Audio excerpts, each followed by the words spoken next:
Sejam muito bem-vindos ao canal Humanizando a Matemática. Eu sou o professor Carlos Vinícius e logo após a vinheta começaremos a videoaula de hoje.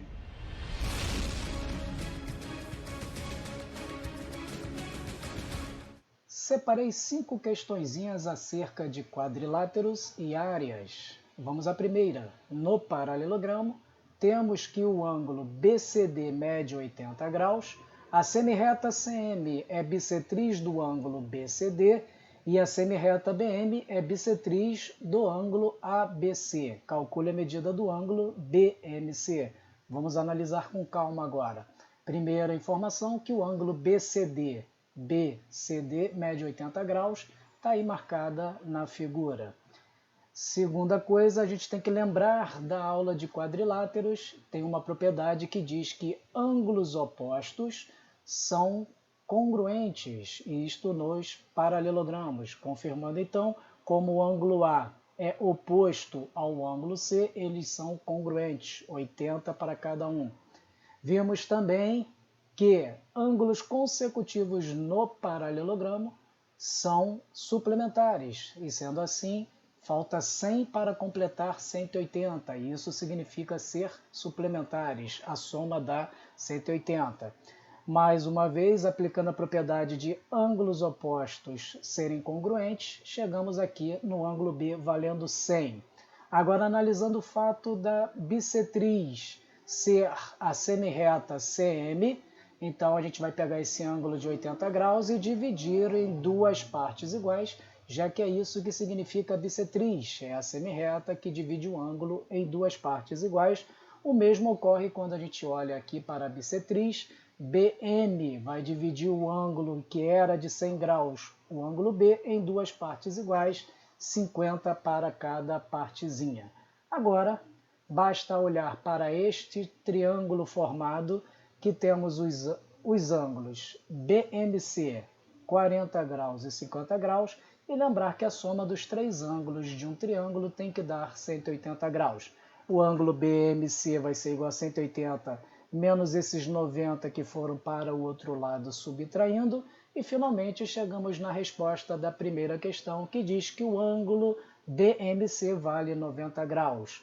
O ângulo de encontro das bissetrizes dos ângulos C e B. Espero que tenham entendido e vamos para a questão número 2. Em um trapézio isósceles, a medida de um dos ângulos é o triplo da medida do outro. Se as bases diferem em 10 centímetros, calcule a medida da altura do trapézio. Inicialmente, eu vou chamar este ângulo agudo de x. Conforme está escrito aqui na questão, o ângulo obtuso será o triplo, portanto, 3x. Agora a gente vai analisar que, ao se pegar um ângulo agudo com um ângulo obtuso de um trapézio, a soma deles sempre dará 180 graus, seja sendo feita a análise aqui pelo lado direito, e se fizesse a análise lá pelo lado esquerdo, também somariam 180 graus. Agora, definindo esse cálculozinho aqui, 4x é igual a 180, isso significa que cada x vale 45 graus. Se esse trapézio é isósceles, conforme está dizendo a questão, significa que os ângulos da base são congruentes. Então aqui também vale 45 graus. Agora vamos analisar as bases.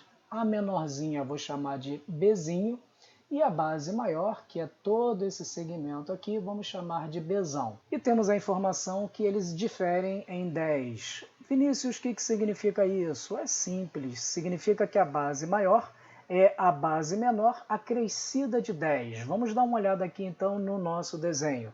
Projetando essa base menor em cima dessa base maior, nós vamos dividir a base maior em 3 pedacinhos, e a do meio acho que fica claro que vale exatamente o Bzinho. As duas das pontas, pelo fato desse trapézio ser isósceles, ele é todo simétrico, fazendo com que o lado esquerdo e o lado direito tenham a mesma medida. Como a gente está acrescentando esses 10, significa que do lado direito está sendo acrescentado 5 e do lado esquerdo, de forma simétrica, também está sendo acrescentado 5. E dessa forma nós temos uma base maior, sendo o Bzinho mais 10, já que tem 5, mais 5 a gente chega exatamente aonde a gente queria. Na sequência, vamos analisar este ângulozinho aqui, lembrando que essa projeção faz surgir aqui um ângulo de 90 graus. Aí, olhando para esse triângulozinho que aqui apareceu, nós vamos ter um ângulo de 90 graus, um de 45 e um cálculo talvez até de cabeça, a gente chega à conclusão que este ângulo também vale 45. Prestando um pouquinho mais de atenção, nós temos dois ângulos num triângulo sendo congruentes, o que faz chegar à conclusão que esse ângulo, ou melhor, que esse triângulo é isósceles, ou seja, possui dois lados congruentes. E sendo assim, se eles são congruentes, se esse ladinho está valendo 5, a pergunta que era a altura também valerá 5 centímetros. Vamos agora para a questão número 3. Na figura a seguir, temos que a reta R é paralela ao segmento BC. Se a área do triângulo ABC vale 20 centímetros quadrados, qual o valor da área do triângulo ABC? Uma questão altamente teórica que começaremos analisando que a área de um triângulo pode ser achada pela base vezes a altura dividida por 2. Olhando aqui no desenho, a base do triângulo ABC, ela vale... Pois é, não temos essa medida. O que a gente sabe é que é o segmento BC. A altura não está escrita, mas a gente pode aqui desenhar. Também não temos o valor. Porém, a multiplicação da base pela altura dividida por 2 no triângulo ABC nos dá a área de 20 centímetros quadrados. Como é que eu sei isso? Porque está escrito aqui no enunciado. Quando ele pede a área do triângulo A'B'C', nós temos que ir em busca da base, e aí a gente observa que a base desse novo triângulo A'BC é a mesma base do triângulo anterior, e a altura é a mesma, pois a distância entre esta reta e esse segmento continua sendo a mesma distância. Portanto, essa questão é teórica porque nós temos que observar que os dois triângulos são diferentes, mas eles possuem a mesma base e a mesma altura. E quando a gente, então, multiplicar base vezes altura dividido por 2, não tem como achar um valor diferente do que 20 centímetros quadrados. Esses triângulos são equivalentes, ou seja, eles possuem a mesma área, repetindo pelo fato de terem a mesma base e a mesma altura. Vamos agora para a questão número 4, que diz o seguinte: a minha sala de aula possui o formato retangular. O chão é coberto com lajotas que medem 20 centímetros por 20 centímetros, portanto, são lajotas quadradas. Há 18 pisos paralelamente a uma parede e 22 pisos paralelamente a outra parede. Lembrando que pisos e lajotas se equivalem, é exatamente a mesma coisa nesta questão. Então, qual é a área dessa sala? Já fiz um desenho aqui simulando o canto da sala. Portanto, a sala cresce para essa dimensão aqui, vamos chamar de horizontal, e também cresce para esta outra dimensão até formar um retângulo, e isso a gente pode ver quando começa a se colocar aí as lajotas ou os pisos, tanto faz. Então isso aqui continua até o ponto da gente completar todo esse comprimento com 18 lajotas e toda essa largura com 22 lajotas, ou pisos, tanto faz. E aí a gente vai ter uma sala retangular, toda ela coberta por essas lajotas, de tal maneira que quando a gente pega 22, uma do lado da outra aqui, e cada uma valendo 20 centímetros, nós temos uma distância total aqui da largura ou comprimento. O nome nem interessa muito, o importante é saber que é uma das dimensões do retângulo. Então nós temos o tamanho de 440 centímetros. Se fizer análise nessa altura, largura, comprimento, confirmando o nome também não é tão relevante, mas é importante entender que é a segunda dimensão desse retângulo. Podemos colocar 18 lajotas ou pisos, uma do lado da outra, cada uma valendo 20 centímetros, que dá um total de 360 centímetros. Lembrando que a área de um retângulo basta fazer base vezes altura, ou seja, o produto dessas duas dimensões que a gente já analisou, e aí o cálculo fica nesta questão sendo 440 do que a gente está chamando aqui de base, por 360 que a gente está chamando aqui de altura. Esta multiplicação dá 158.400, simples assim. Isso tudo em centímetros quadrados. Caso a gente queira escrever isso em metros quadrados, a questão não pediu, mas não custa nada calcular, vai dar 15,84 metros quadrados. Se você não sabe fazer essa transformação, é só escrever aí no comentário, e aí eu posso gravar uma aulinha com este conteúdo. Vamos agora para a nossa última questão que selecionei para hoje. Qual a área da figura abaixo? Provavelmente a coisa mais importante a ser feita aqui é a organização desta figura.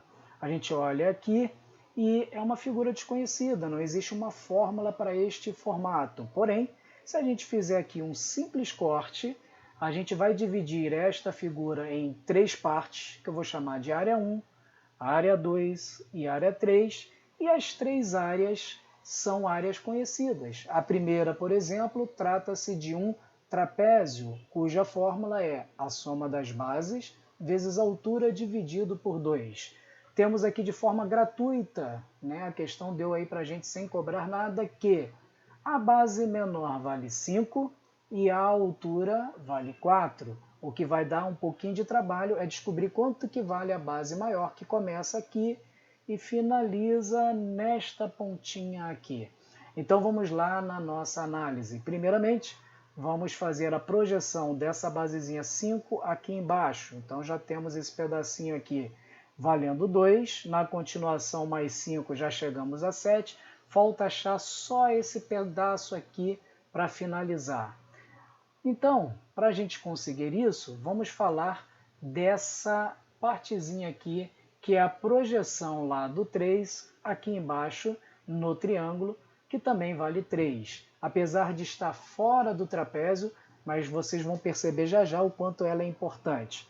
Dá aqui uma olhada um pouquinho mais para baixo, e a gente vai ver que a base desse retângulo aqui, que a gente chamou de área 3, ela vale totalmente 10. E aqui em cima ela está desmembrada em três partes. Essa parte aqui, vamos dizer, da esquerda valendo 5, a parte da direita valendo 3, e o que falta a gente descobrir é essa parte central, que é claro que vale 2. Dessa forma, nós temos 5 mais 2, 7, com mais 3, 10, conforme a gente já previa que iria acontecer. Só confirmando algo que a gente viu numa questão anterior, esse trapézio aqui provavelmente é um trapézio isósceles, porque o lado direito está dando 2 e o lado esquerdo da base também está dando 2, e a parte central do trapézio está sendo rebatida lá da basezinha menor. Em suma, confirmando que esse lado aqui também é 2, nós vamos ter a área 1 sendo 9, que é a base maior, 2 mais 5, 7, mais 2 dá uma base maior total de 9, somado com a base menor que é 5, depois multiplicado pela altura 4 e, por fim, multiplicado por 2. Este cálculo nos dá aí 14 vezes 4 sobre 2, então 4 dividido por 2 vai dar 2, 14 vezes 2 chegamos à área 1 valendo 28. Vamos analisar agora a área 2, que vai ser bem mais simples. Trata-se de um triângulo, cuja base já vimos que vale 3 e a altura vale 4. Lembrando que a fórmula da área de um triângulo é base vezes altura vezes 2. Basta fazermos essa multiplicação 3 vezes 4 dividido por 2, que vai dar 6. Finalmente, a última área, a área 3, é um retângulo também tranquilo de se achar esta área. É base vezes altura, só olhar para a figura, chegamos a 10 vezes 6, ou 6 vezes 10 na multiplicação, tanto faz essa ordem. O resultado, o produto será 60. E é claro que a área da figura desejada vai ser o somatório de todas as três áreas que nós fizemos aqui surgir com esse cortezinho lá no início da questão. Somando aqui área 1 com área 2 com área 3, 28 mais 6, 34 com 60, chegamos a 94 UA. O que significa isso? Unidade de área, já que a questão não falou se essas medidas eram em centímetros, em metros, a gente simplesmente coloca UA, que simboliza unidade de áreas. E assim vamos finalizando o que eu tinha preparado para hoje. Se você vai fazendo uma prova com este conteúdo, te desejo muita boa sorte. Se você gostou das minhas explicações, vai lá, dá um like, dá uma curtida. Se ainda não é inscrito no canal Humanizando a Matemática, inscreva-se, ative as notificações. E se acha que esse vídeo pode ajudar alguém, compartilhe. Me despeço com uma frase de Charlie Chaplin: a persistência é o caminho do êxito.